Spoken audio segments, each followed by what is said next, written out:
Brett Musburger. You are looking live at Shedeur Sanders on the practice field right now, where ESPN is covering the joint practices involving the Browns and the Eagles. Shedeur, who of course sort of set the conversation on fire Friday night with a really good performance in his first preseason game. Then Lewis woke up still fourth on the depth chart on Monday, so we get just a quick look at him there.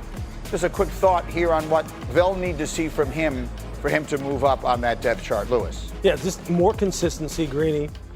More ability to not put the offense in bad situations, delivering the football accurately, and a couple wild plays. You always have to leave coaches every time they walk off the field, every practice, with something to think about in a positive way. He's done that so far, clearly.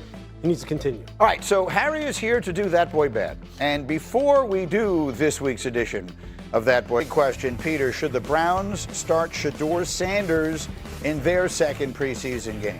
If Dillon Gabriel is healthy and ready to play, I think we need to see him. The Browns obviously believe in Dillon Gabriel and see something in Dillon Gabriel, because every depth chart they've put out, Dillon Gabriel is still above Shedeur Sanders. Now, he's been injured, but there's a possibility he could play Saturday. We'll get updates throughout the week. But let's see what else is out there that the Browns are seeing that we have not, because I think objectively we all saw Shedeur Sanders, and he looked like he played the role pretty well, and yet he's fourth in the depth chart under Dillon Gabriel. So that preseason game will be against the Eagles, but the Browns and the Eagles are having these joint scrimmages, joint practices this week, and our Sal Palantonio, who was with us earlier, is back with us as he's covering those. We talked about the Eagles earlier. Let's talk about the Browns here. Sal, what are you hearing as you were there with them from the Browns about what we all thought was a very impressive preseason debut for Shedeur? Well, Michael, last night in South Philadelphia, I caught up with Browns head coach Kevin Stefanski. As everybody knows, Kevin Stefanski, his family, Wayne, PA. He went to St. Joe's Preps. He went to the University of Pennsylvania. He's a local guy.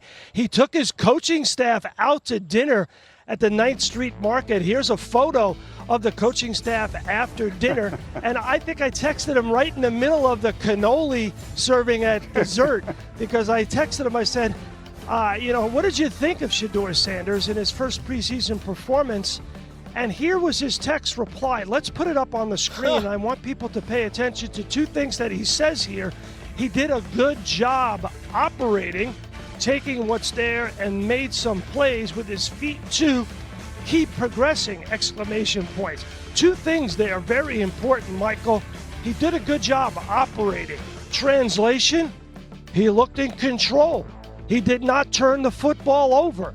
Keep progressing. If you watch him on the All-22, which I did after the game, he drifted in the pocket a little bit too much. That's going to be natural in his first preseason game. And he was off target with some of his throws. But still, 14 of 23 and 2 touchdown passes, 106.8 passer rating. I think they are impressed with Shedeur Sanders. And yet, we all made a big deal here about their quarterback depth chart. He is still listed as fourth on it, despite the performance that had everybody talking. What, if anything, can you tell us about that? Well, I think Peter is correct.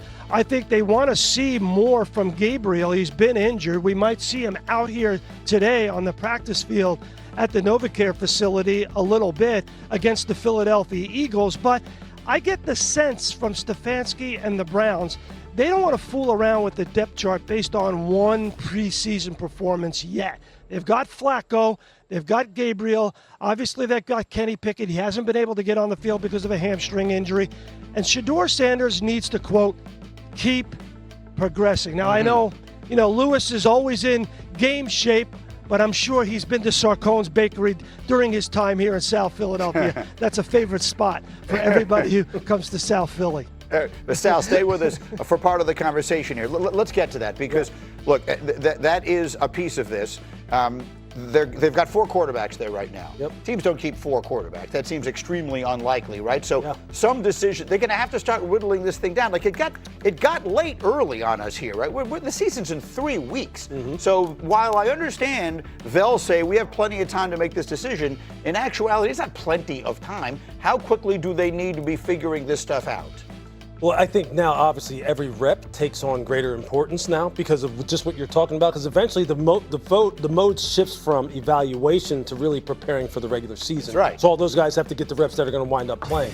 So I think now, again, behind the scenes, during practices, during these joint practices, would be great as if Get-Up was sitting there on the field and we could actually watch and see if he's starting to get sprinkled in certain situations with the ones, with the twos, getting reps with guys who are going to be there come September.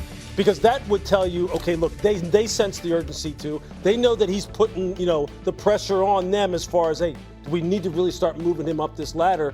Look, one game, you obviously maybe don't want to make a bunch of sweeping decisions off of one game, and it's on their mind. There's no doubt about it. To your point, that's why we have Sal there. He will be seeing all that live, and you'll see his coverage all day long through all the shows here on ESPN. But what can you tell us, Peter, about what they're thinking there? I think we all did flips over Friday night, and justifiably so. He was incredible. He looked great, and he led the team, and the swagger he had and the sideline reaction from both the star players and the backups was everything you'd want to see from a team leader. So we come in over the weekend and said, all right, Shedeur, he's in the mix. And yet, to a man, every source I speak to in Cleveland is like, all right, just slow down. Yes, he played well, but slow down. Like, let's not go overboard here, which to me tells me that there is some sort of hurdle or there is some sort of blockade here put in front of him in that QB1 role. And it might be Joe Flacco just being cemented already as a QB1, or it might be they believe Dillon Gabriel's still further along, even though Dillon Gabriel hasn't even been out there practicing because he's been injured. So to Sal's point, we might see Dillon Gabriel today. Let's see how the reps are split up. And I know everyone rolls their eyes. They also drafted Dillon Gabriel before him. I think that's a key point right there, right? After one preseason game, look, there's a reason why you drafted one guy in the third and one guy in the fifth, because obviously organizationally you thought that this guy presented more upside than the guy you drafted in the fifth round. You think you're just going to throw in the towel after one preseason game? No, you're not going to do that. They have a personal investment in Dillon Gabriel. They haven't been able to see him on the football field yet. They're not going to just move him down the floor all of a sudden now. They're going to give him his shot. And then you hope that in the end, professionalism and the meritocracy does win out, and then if he deserves being moved up, then move him up. But you're right. You're absolutely right, Peter. They haven't seen him yet. So they're not going to knock him down yet, especially when they're the ones who picked him. So I would also add this. Because of how Shedeur played in his first preseason game, and Dillon Gabriel did not get out there to showcase his skill set, it puts more pressure on Dillon Gabriel now. No doubt. To now go out there and make sure that don't mess it up. No doubt. And you allow Shedeur Sanders to now jump you on the depth chart. No doubt. And I'll say when it comes to Shedeur, some of the things that I really loved in that first preseason game, Greeny, his pocket awareness and just being calm at all times. You see that second touchdown throw. Hey, it's a free runner coming. Let me slide in the pocket, allow my running back to come over and pick up this blitz, but then ball placement. Having the ability to Here it is right here. Slide on over to the right a little bit. Now, look how that football is low. That allows a receiver not to get kill shotted by a safety in a tight window area throw that you have to be able to complete that pass. Orlovsky did this tape for us the other day, exactly that. Everything he does on this play, Dan, I'll just recite it as best I can from memory. The way he moved was perfect. How quickly he still got rid of the ball, stayed in position as a thrower with his eyes downfield, and then exactly the ball placement, hips or lower, to give his receiver the chance. And loved that play. Because a lot of people knock Shedeur Sanders not being as athletic as Cam Ward or Jackson Dart. Showcasing 3rd and 9. Let me scramble, go pick up 10 yards. See, what was interesting is that text that Sal put up that we put up on the screen for Sal from Kevin Stefanski. He said, look, he made plays with his legs, almost like he was surprised. It was amazing because he showed that plenty of times at Colorado. Like, you would think, based upon some of the narrative surrounding him, that this guy was like some kind of like iron deer out there, and he was just planted in the ground all the time in Colorado, and that wasn't the case. It's weird how narratives just take off, and then people repeat them enough, you start thinking, Shedeur Sanders can't move. Sal, yes, he can. Final word from Sal, who again will be there watching the joint practices all day long. Go ahead, Sal.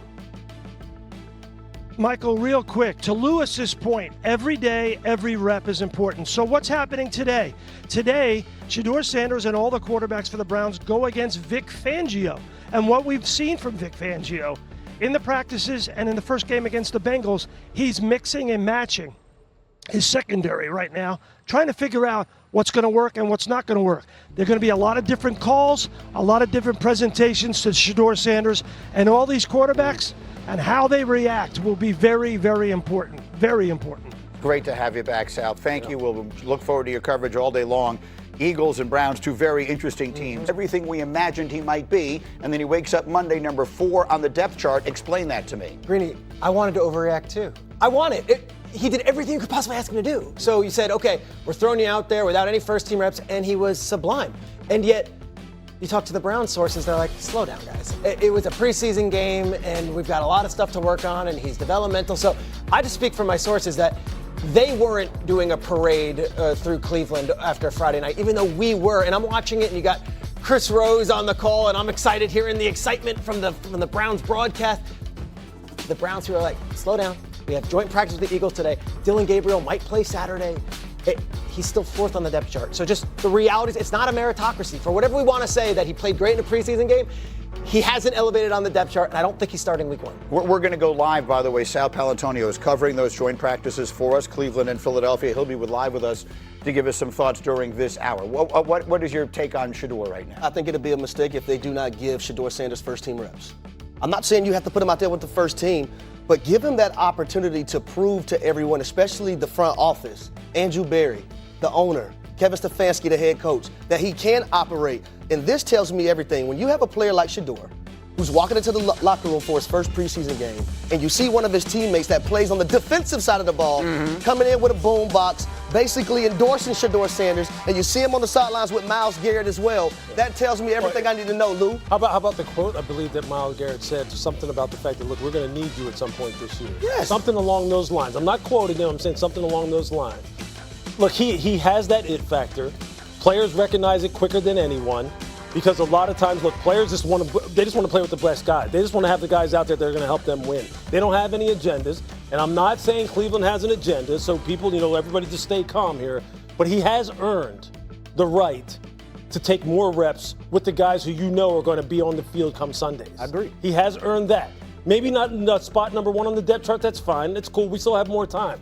But he's earned the right to get more reps. I'm hoping they give it to him. I don't understand. There's some piece of this that is not making sense to me. Do you know how anyone who's ever flown across country, it takes a lot longer to go one direction than it does the other. Because one way you have tailwinds, the other way you have headwinds. There seems to be some headwinds that are sort of slowing the roll on Shedeur in Cleveland. They seem to be internal. I don't understand it for the life of me. There is nothing better that can happen to an NFL franchise than to find a quarterback in the 5th round. That would be a massive win, and they, for some reason, seem hesitant to be looking for it. Seems like it, and they're there every day. We're not. We saw it on a Friday against the Panthers number 2s, and we go nuts, and it's a Friday preseason game. They're there every day. Trust me, they want the best opportunity to win. That's their jobs and their livelihoods on the line, too. And yet, when the depth chart came out on Monday, it's 4